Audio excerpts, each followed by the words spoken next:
नमस्कार मित्रांनो, स्वागत आहे तुमचं एका नवीन व्हिडिओमध्ये। तर आज खूप दिवसानंतर जे आहे ते आपण मोटो ब्लॉग सुरू केलेला आहे आणि आज कारण की काल जे आहे ती बॅटरी आपली रिसीव झाली, गोप्रोची बॅटरी जी आहे ती खराब झाली होती, त्यामुळे मला मोटो ब्लॉग जो आहे तो नाही करता आला। आता आपण चाललेलो आहे ड्रेसची शॉपिंग करायला आणि दरसारखं इथं आज सुद्धा पाणी साचलेलं आहे असं वाटतंय। कुठे पाऊस पडो न पडो इथे पाणी असणार म्हणजे असणार। कारवाला इकडं तापत होता आपल्याला, इथं निघेल का जाऊ का थांबू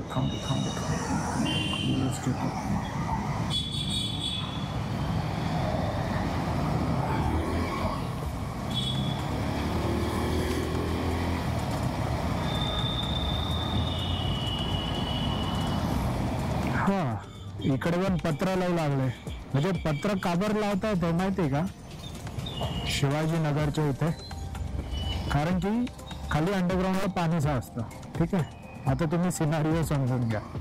अंडरग्राऊंडला पाणी साचतं तर मग त्यांचं असं म्हणणं आहे की वरून जर आपण पत्र लावले तर तिथे पाणी येणार नाही, आणि सगळ्या लोकांचं असं म्हणणं झालं की पाणी तर येणार, साईडने तर पाणी पडणार आहे, आणि वरून जे रोडने मेन रोडने पाणी येत आहे ते कुठे जाणार ना, ते पण जे आहे ते तिथंच जाणार। तर मग इन्स्टेड ऑफ तुम्ही छत टाकण्यापेक्षा जर पाणी ड्रेन व्हायची जी हे आहे तेच जर चांगलं गेलं तर, पण नाही, ते तसं नाही करणार। ते काय करणार आहे, ते करणार आहे की वरूनच पाणी नाही पडायला पाहिजे, म्हणजे तिथं पाणीच यायला नाही पाहिजे। आता हे आम्हाला कळतंय, सगळ्यांना कळतंय, पण बोलणार कोणीच नाही, कारण की करणाऱ्याला काम करायचं, त्याला पैसे घ्यायचे, तो जो कॉन्ट्रॅक्टर असेल तो आता काम करेल, पुढच्या पावसाळ्यामध्ये पत्र उडतील, परत ते कॉन्ट्रॅक्ट जे आहे ते दुसऱ्याला भेटेल, दुसरं ते नीट करेल, असंच जे आहे ते आता ते कंटिन्यू चालत राहणार।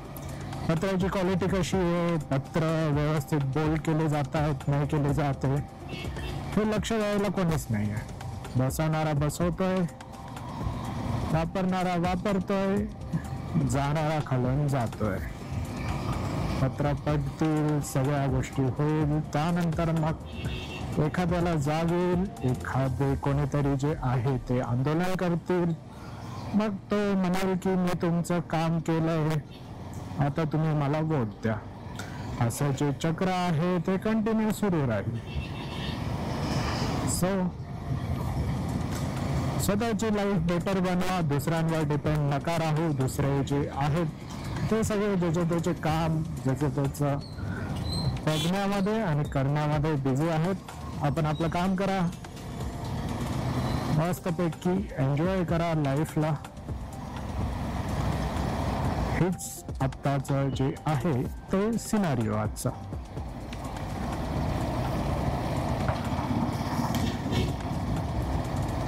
परवा रात्रीची एक स्टोरी झाली होती। परवा रात्री जेव्हा मी आईसोबत घरी रिटर्न जात होतो तेव्हा एक KTM वाला एकदम स्पीडमध्ये, तेव्हा मी गोप्रो नव्हता लावलेला, नाही तर तुम्हाला फुटेज दाखवली असते, एकदम स्पीडमध्ये आला आणि समोर जाऊन एका गाडीला धडकला।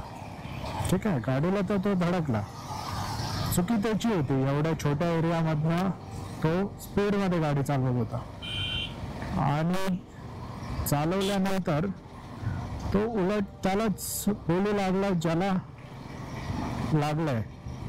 ठीक आहे, ज्याला लागलंय त्यालाच बोलू लागला तो। मग असं असतं। सो डॅशकॅम किंवा मग गोप्रो तुम्ही इन्स्टॉल करू शकता गाडीमध्ये सुद्धा। गाडीमध्ये पण एक प्रोडक्ट आलंय जे की तुम्ही इन्स्टॉल करू शकता। तर अशा प्रकारे जास्त काही तुमचा खर्च होणार नाही, पण सेफ्टी जी आहे ती कम्प्लीट राहील। हे असे कुत्रे मध्येच येतात, म्हणजे बघितलेत नाही कुत्रा, एकदम सरप्राईज म्हणून कुत्रे बाजूने आलेत.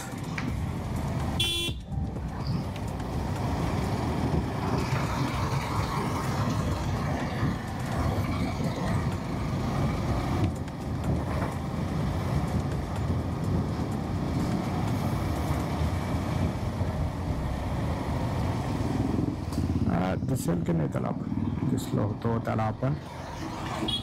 पण कारवाले एकदम चांगले असतात, बिचारे थांबून जातात लगेच, असं काही जास्त त्रास देत नाही.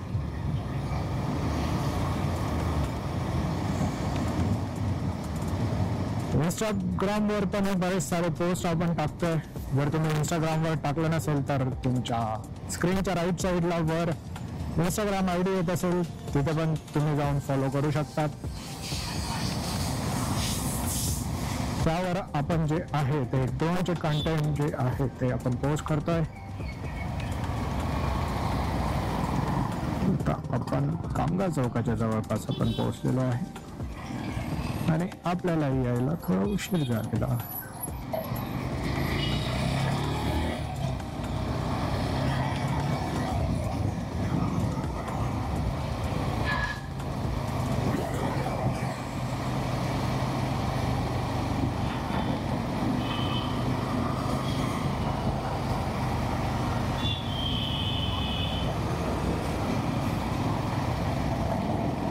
हा पॉइंट ऑफ व्ह्यू तुम्हाला कसा वाटतो की गोप्रो जो आहे तो हेल्मेटलाच अटॅच करायचा? तुम्हाला काय वाटतं खाली कमेंटमध्ये नक्की मला कळवा. जर तुम्हाला हेल्मेटच्या व्ह्यूने जर बघायचा असेल व्हिडिओ तर मी हेल्मेटला जॉईन करेन. जर तुम्हाला जर या अँगलने पण छान वाटत असेल तर मी ह्या अँगलने पण शूट करू शकतो.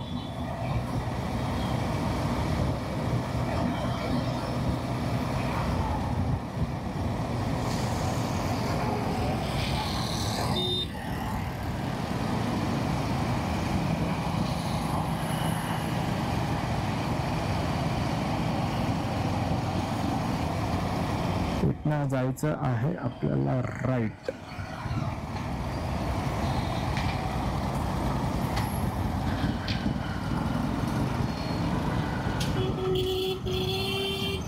कारमुळे आपल्याला सेफ्टी भेटेल.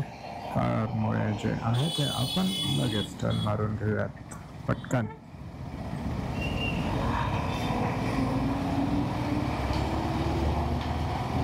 धूर बघा, धूर बघा, धूर बघा, किती धूर येऊ लागला. मेंटेनन्स झालं नाही आहे या गाडीचा. धूर बघा तुम्ही.